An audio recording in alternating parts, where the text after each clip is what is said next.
नमस्कार दोस्तों, स्वागत है आपका हमारे YouTube चैनल पर। आज हम एक अत्यंत रोचक और रहस्यमयी विषय पर चर्चा करने जा रहे हैं, जिसमें हम आपको हिंदू धर्म के युगों के अंत के संकेतों के बारे में बताएंगे। अगर आप भी हमारे साथ इस सफ़र पर चलना चाहते हैं तो हमारे चैनल को सब्सक्राइब करना न भूलें और बेल आइकन को ज़रूर दबाएं ताकि आपको हमारी सभी वीडियो की नोटिफिकेशन सबसे पहले मिले। अगर आपको यह वीडियो पसंद आए तो इसे लाइक और शेयर ज़रूर करें और नीचे कमेंट में जय श्री हरि ज़रूर लिखें। चलिए दोस्तों, अब हम शुरू करते हैं और जानते हैं कि कलयुग का अंत कैसे होगा और इससे जुड़े रहस्यमयी संकेत कौन से हैं। हिंदू धर्म में 4 युगों की मान्यता है: सतयुग, त्रेता युग, द्वापर युग और कलयुग। हर युग की शुरुआत और अंत होना सृष्टि का नियम है।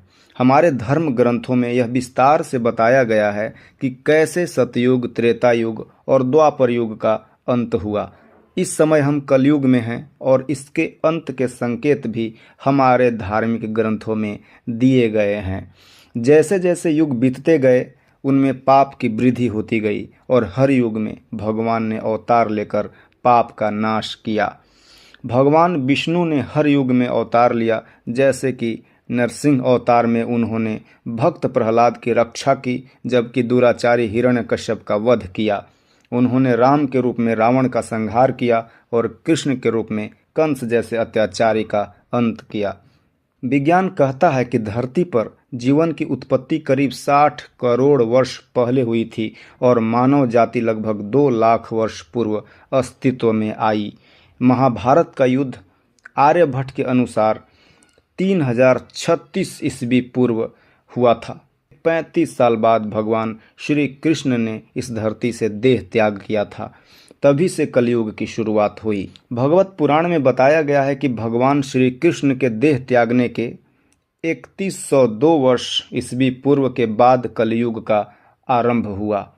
जैसे जैसे कलयुग अपने अंत की ओर बढ़ेगा, पाप की मात्रा भी बढ़ेगी। कलयुग के अंत के संकेतों को लेकर कई भविष्यवाणियां की जा चुकी हैं। संत अच्युतानंद दास, जो एक महान संत थे, उन्होंने एक रहस्यमयी पुस्तक भविष्यमालिका लिखी थी। इस पुस्तक में उन्होंने कलयुग के अंत के संकेतों और घटनाओं का वर्णन किया है। भविष्यमालिका में तीर्थ स्थानों का वर्णन है जो समय आने पर कलयुग के अंत के संकेत देंगे। आज हम आपको बताएंगे जिनका उल्लेख भविष्यमालिका में किया गया है। पहला, जगन्नाथ मंदिर। जगन्नाथ मंदिर हिंदू धर्म में अत्यंत महत्वपूर्ण माना जाता है। यह मंदिर पुरी, उड़ीसा में स्थित है और यहाँ भगवान जगन्नाथ, बलराम और सुभद्रा की मूर्तियाँ स्थापित है। इस मंदिर के अनेक रहस्यों में से एक है कि यहाँ का ध्वज हमेशा हवा के विपरीत दिशा में लहराता है। मंदिर के रसोई घर में प्रसाद बनाने के लिए 7 बर्तन एक के ऊपर एक रखे जाते हैं और आश्चर्यजनक रूप से सबसे ऊपर का बर्तन सबसे पहले पकता है।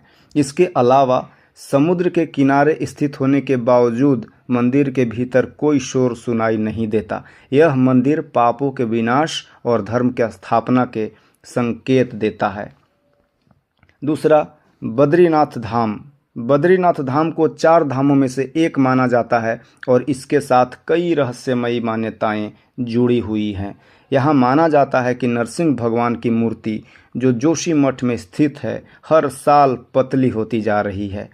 जब तक मूर्ति पूरी तरह टूट जाएगी जब यह मूर्ति पूरी तरह टूट जाएगी तब बद्रीनाथ और केदारनाथ पर्वत आपस में मिल जाएंगे और यहाँ का मार्ग बंद हो जाएगा। इसके बाद भगवान विष्णु के दर्शन भविष्य बद्री में होंगे। तीसरा, केदारनाथ धाम भी एक महत्वपूर्ण तीर्थ स्थल है।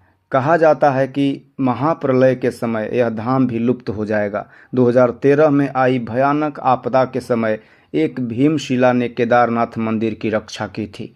यह चमत्कार इस बात का संकेत देता है कि महाप्रलय से पहले धरती पर कई अनहोनी घटनाएं होंगी जो कलयुग के अंत की ओर इशारा करेंगी। आंध्र प्रदेश के कुर्नूल जिले में स्थित उमा माहेश्वरी मंदिर में नंदी महाराज की एक मूर्ति है जिसका आकार हर 20 साल में 1 इंच बढ़ता जा रहा है। वैज्ञानिक भी इस घटना को समझने में असमर्थ हैं। इस मूर्ति के आकार के बढ़ने को कलयुग के अंत से जोड़ा जाता है और मान्यता है कि जब नंदी महाराज दोबारा जीवित हो जाएंगे तब पृथ्वी पर महाप्रलय आएगी और कलयुग का अंत हो जाएगा। कलयुग के अंत को लेकर कई पुराणों में विस्तार से वर्णन मिलता है। जब पाप की पराकाष्ठा होगी और सच्चे धर्म का अभाव हो जाएगा तब महाप्रलय का समय आएगा। उस समय धरती पर भगवान कल्कि का अवतार होगा जो धर्म की पुनः स्थापना करेंगे और पाप का नाश करेंगे। विज्ञान और धर्म के बीच भले ही दृष्टिकोण अलग हो, लेकिन दोनों ही यह मानते हैं कि किसी न किसी प्रकार से सृष्टि का अंत अवश्य होगा।